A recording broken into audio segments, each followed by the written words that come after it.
Selamat sore semuanya, gue Valerian Adiatama dan kali ini ya gue akan ngebahas tentang kenapa sih Rusia ini bisa menyerang Ukraina gila-gilaan dan apa sih penyebab pertamanya dari Rusia untuk menyerang Ukraina secara gila-gilaan. Dan yang pertama sih kalau ini kan jadi banyak pertanyaan banget ya di mana-mana kan, ini kok si Putin jadi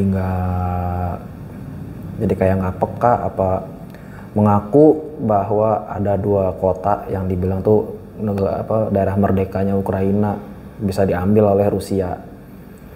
Dan sebenarnya tuh karena bagaimana ya kalau dibilang, walaupun mereka dua negara itu kan pernah bergabung ya dengan Uni Soviet kan, walaupun Ukraina lebih duluan merdeka ketimbang Rusia kan.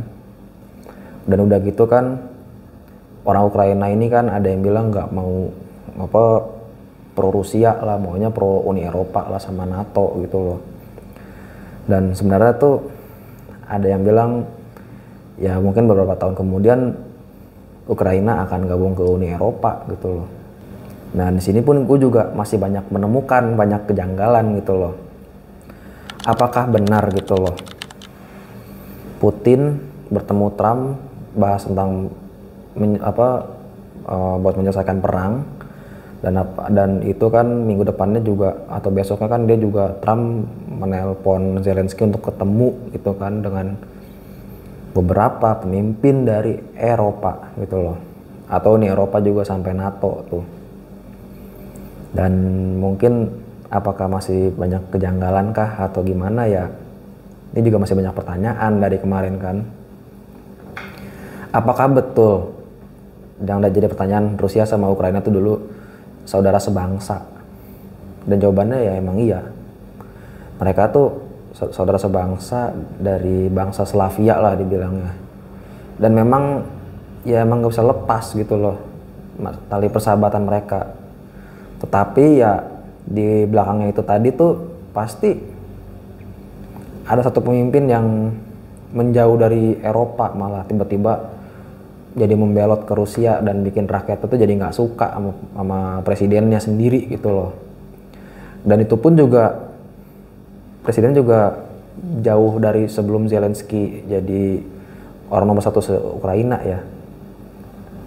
Apalagi kalau Putin kan udah dibilang diktator tuh sampai sekarang tuh, karena dia udah sampai 4 apa 6 kali dia menang pemilu di Rusia tuh.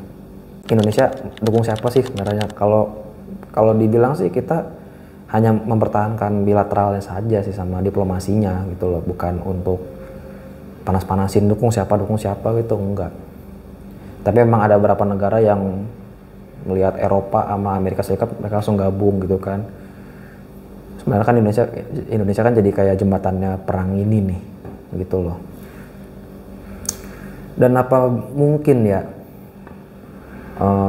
setelah bertemu gitu loh, Putin ngomong iya, Zelensky ngomong iya, kapan gitu perang bisa berakhir, dan apakah Crimea masih bisa dicaplok balik sama Ukraina ketimbang dicaplok oleh Rusia gitu loh.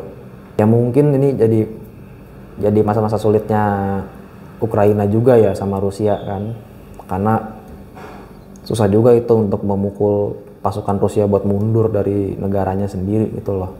Terus apakah sikap Putin sama Zelensky bisa ngomong iya atau tidak gitu loh. Ya Putin pasti mau sih mengakhiri perang, tapi sekarang adalah masalah Zelensky-nya. Udah kan dari pelawak tiba-tiba jadi pemimpin negara, sekarang ngurus perang aja nggak becus kan dianya kan. Sempat dihujat sama semua negara lah, giliran mau kelarin perang pusing sendiri dianya kan. Kalau Putin tuh mungkin ya pengen sih mengakhiri perang, tapi sekarang masalah di Zelensky semua gitu loh. Dia masih mau ngotot gabung ke NATO apa gimana ini gitu loh. Menurut gua ya sikap si Zelensky ini harusnya sih ya dia juga harus segera mengiyakan gitu, atau cepat-cepat lah mengakhiri perang. Bukan berarti dia pengen ngotot gabung ke NATO atau ke Uni Eropa gitu loh. Itu kan kalau masalah gabung itu kan masih ada jangka waktunya gitu loh. Ya kalau bisa ya mending segera inilah apa bertemu dengan Putin gitu, jangan cuma ditelepon taunya diabaikan gitu kan. Itu kan sama aja tidak menghormati negaranya lah gitu loh. Ya lebih bagus ya ada pertemuan lah Putin sama Zelensky gitu loh. Tapi dengan catatan juga harus ada Amerika Serikat juga yang bantu gitu loh.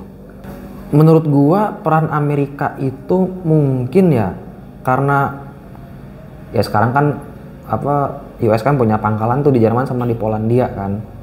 Dan itu kan juga mungkin membantu Ukraina gitu loh. Mengirimkan senjata sama tank cavalry-nya dia lah atau lain-lainnya gitu kan. Dan perannya US tuh mungkin ya buat membantu Ukraina barengan sama NATO sih. Jadi biar menurut US tuh ya Ukraine jangan sendirian gitu loh. Mungkin harus barengan sama negara lain gitu. Dengan catatan ya jangan pakai tentara bayaran, mendingan pakai tentara yang asli gitu loh.